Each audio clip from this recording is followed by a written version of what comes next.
Right, good morning. Rain dryer is firing on all cylinders, drying some wet barley. I'm expecting a van to drive up there. There it is.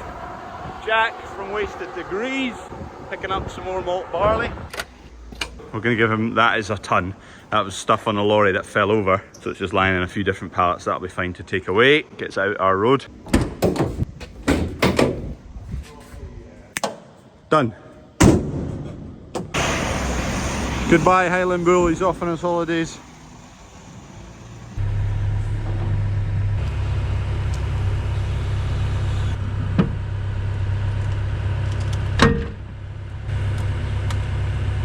Yeah, okay.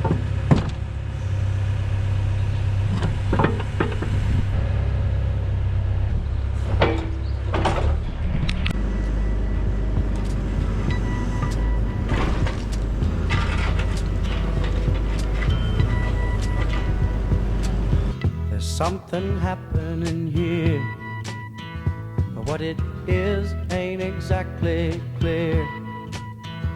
There's a man with a gun over there, telling me I've got to beware. Borehole needs plumbed across here into the farm shop. Just digging a trench. Plumbers are coming Friday today, so we'll get this water pipe across the road here. There's quite a lot of obstacles. So far we've found the septic line, 2 drain lines, a water pipe, an old black water pipe, and there's still more to come. Stop, children, what's that sound? Everybody look what's going down. What's that like for depth? I'll not be far away. Yeah, a metre will do it. It's getting hard now. We're onto the actual track. After my debacle with the sprayer and getting nuts off the sprayer wheels, we've just had a visitor in there, Mr. Sam Kyle. A lot of you will know him from tearing about in his blue lorry. He's dropped me off his air gun that he doesn't use anymore because he's not got his lorry, which is very nice of him, and I owe him a case of beer when it comes. So thank you very much, Sam. Let's get back to digging. Nobody's right if everybody's wrong. Young people speaking their mind. Right, trench is dug. Kev's nipped along the road to get some material just to lay on the bottom and to lay around about the pipe, and then we'll backfill it back up. Drain, we think septic, not that sure, possibly another drain. Water pipe, which is likely that tap, and there's a Toby there, but it must do other stuff, not sure where it goes. And then in below somewhere there's another main drain that runs out of that open drain. Right.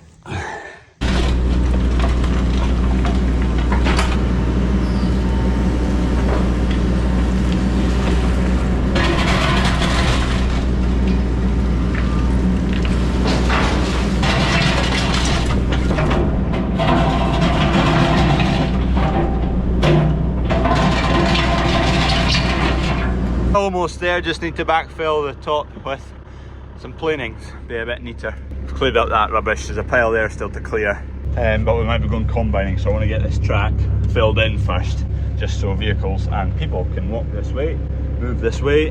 That heat we'll shift that at a later date.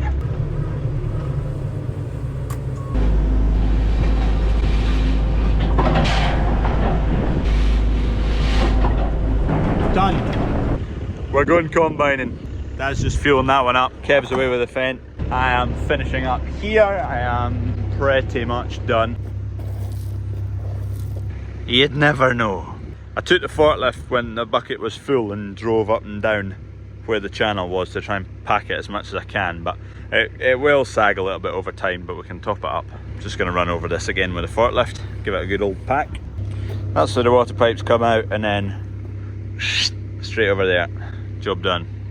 Doesn't look too fancy, but it's functional, like a lot of my work. We've got some bruised barley that needs to go along the road and out the way for what crop we're about to start cutting, so shove it in this trailer. I'll go along the road with Harvey with that. We'll park this out the road on the grass so it also does not get covered in jam. Tell you what, that's not bad. Take that any day of the week. You'd never know. You'll know in a week once it's sagged. Past Crawford here with Pancake the Calf there. It's not much of a calf anymore. 611 kilos. It's a little bit smaller, good fat coverage. It should make some absolutely lovely steaks. A bit of a pet for a while. Freddie and Emily were feeding that calf and it's done fairly well actually, considering what it was like on day dot.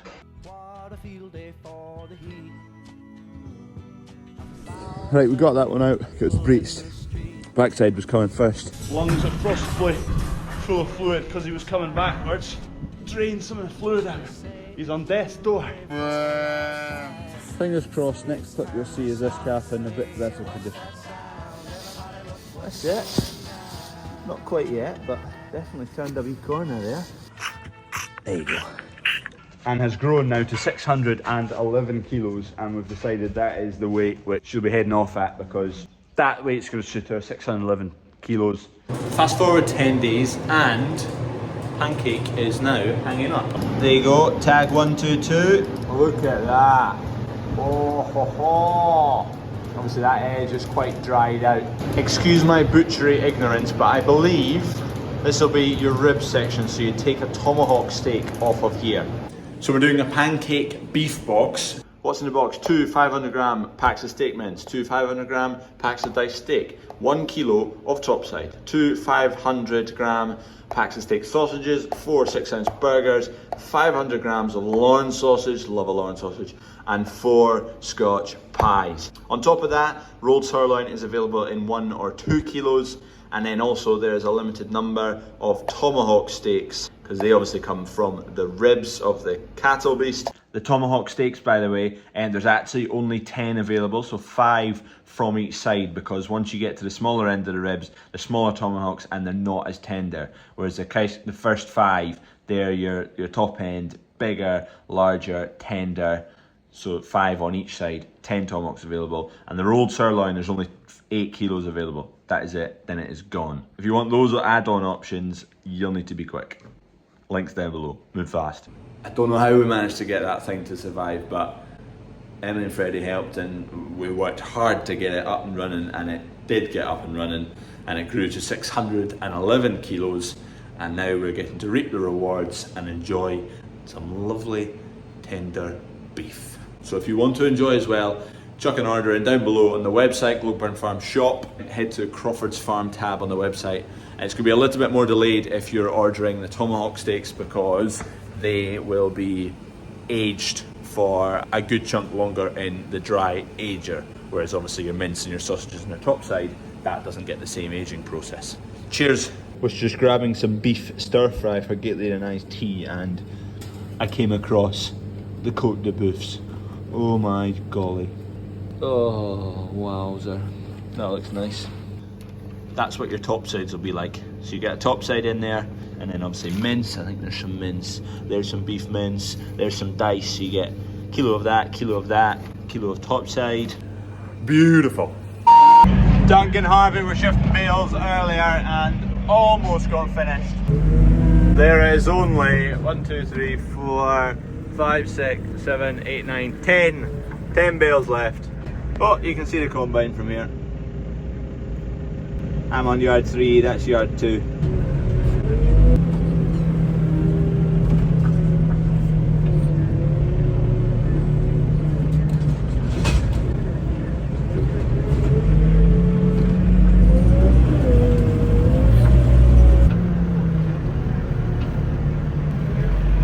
Right, with 10 bales on, down to the yard. Hopefully without losing them.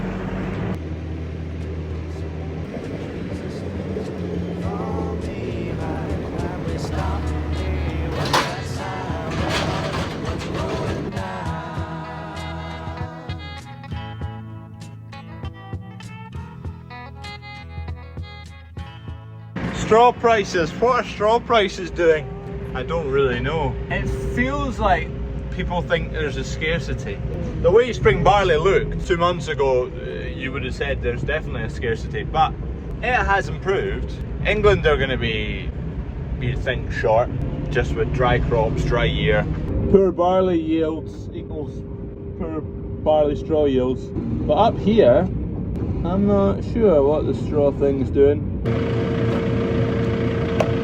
What do you reckon? Straw going to be flying, or is there going to be enough to go around? Hacker down, hacker down. The rain's coming.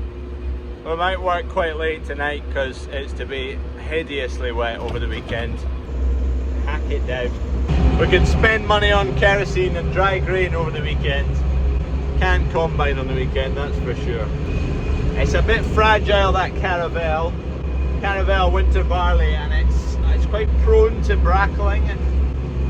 I noticed that the TARDIS we've cut, it's only TARDIS we've cut so far, and it is poker straight. There's not a single stem which is couped. Whereas in there's a lot of brackling, and it was the same last year. Someone else asked what varieties we were growing, saying they were having a lot of brackling with Caravel, and I've just twigged, so are we. It was specific to the Caravel that the brackling's happening. It was the same last year. I just didn't quite twig. So the fact it's going to be fairly aggressively raining this weekend, it's not going to improve the brackling situation. And when you get a bit of brackling is basically the stems breaking and cowping over. You lose heads on the floor, and that is just potential yield gone. So wait, just keep the foot down tonight. Okay, we're bringing it in at slightly more moisture. It's going to cost more to dry. It will definitely cover the potential yield loss from extra brackling and head losses. I think this shed's going to be full of machinery tonight. 2 trailers and tractors, combine and header, get it all. We want to get everything under cover if it's going to be heavy rain. Never like to see machinery out in the rain.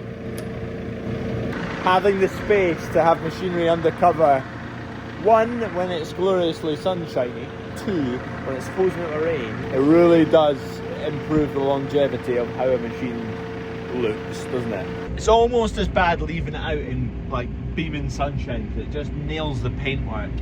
The UV makes it brittle and it fades, and then it flakes, and then it gets rusty, and then your machinery just goes downhill. So I love just seeing machinery neat and tidy in a shed, under cover, in the dark. Best place for it. If it's not working, it's the best place for it. We're just out having a run around the cows, and yeah, that barley doesn't look particularly upright. And it's about to get an absolute hammering with rain. And it's not just leaning, it is proper flat in there.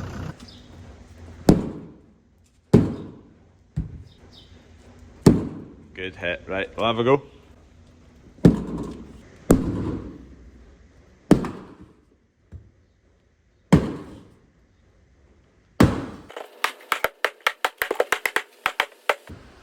Can I do it again? Pardon? Can I do it again?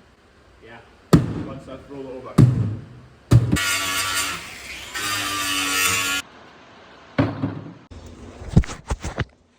Right, job done. This is a prop for something coming up soon. We needed to batter our fridge to pieces. I picked it up from the dump this morning, so didn't cost me anything, and it was knackered already, I presume. It's time we stop. Hey, what's that sound? Everybody look what's going